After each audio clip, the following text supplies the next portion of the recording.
আমি ছোটতেই কত আরো 8-10 বছর আগে থেকে মানে গরু লালন পালন করি। আপনি কোন ধরনের গরু পালন করেন? আমি গরু মানে দেশি অথবা ওই যে ফিজিয়াম মানে সব ধরনের গরুই আছে, ই করি আর কি। কোন ধরনের গরুতে লাভটা বেশি পাইছেন? গাভী, গাভীর মাধ্যমে লাভ বেশি। এই গাভীগুলো আপনি কিভাবে পালন করেন? এই মানে গোয়ালির মাধ্যমে রাখি, ঘাস খাওয়াই, খের আছে এগুলো দেই। আপনি অন্য কিছু দানাদার খাদ্য খাওয়ান? না না না, ওইগুলা কোনো খাদ্য খাওয়াই না আমি। তাহলে তো আপনার খরচের পরিমাণ কম হয়। হ্যাঁ, খরচের মাধ্যমে কম। আমি অন্য খাবার টাবার খাওয়াই না। এই যে গরুগুলো পালন করতেছেন, কখনো কি আপনার লস হয়েছে? না না, লস হয় না।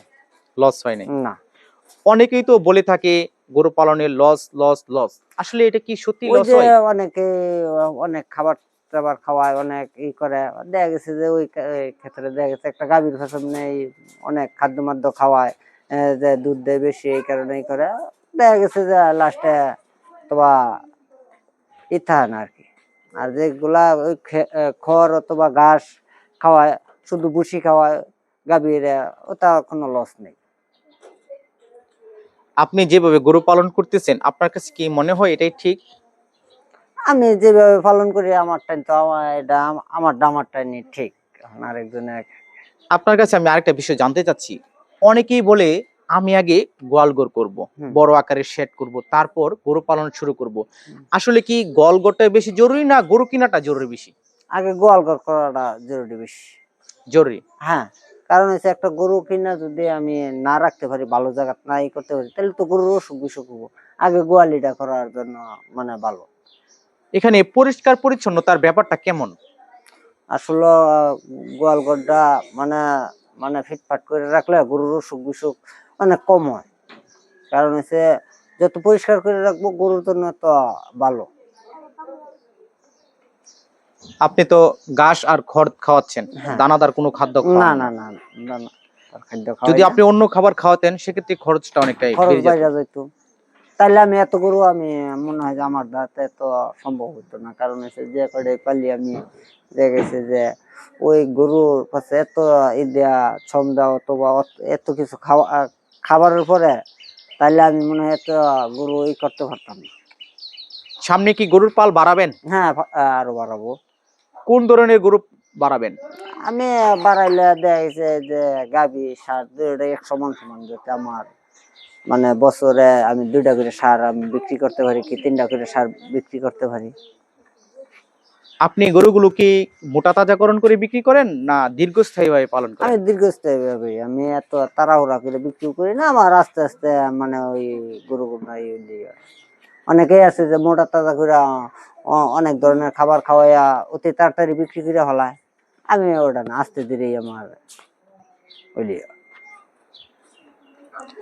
আপনি আস্তে ধীরে গরু পালন করতেছেন। হ্যাঁ যে আপনার গরুগুলো যে দেখতে পাচ্ছি, গরুগুলো কি সুস্থ সবল ভালো আছে? হ্যাঁ, আমার গরু সুস্থ আছে।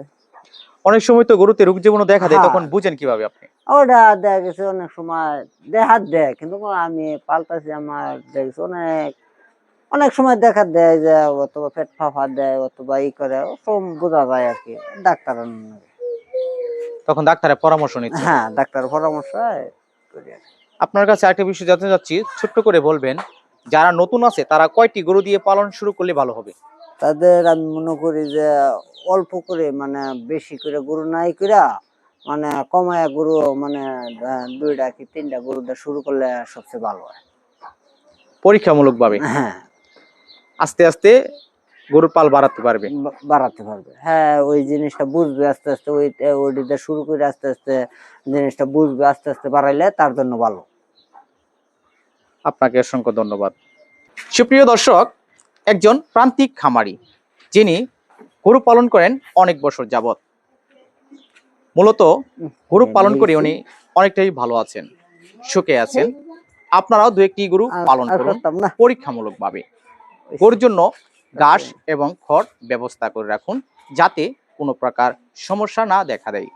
একটা কথা মনে রাখবেন, আপনার ঘরে যদি খাবার না থাকে সেক্ষেত্রেও গরুর খাবার ব্যবস্থা করে রাখতে হবে, যাতে কোনো প্রকার ঘাটতি না দেখা দেয়।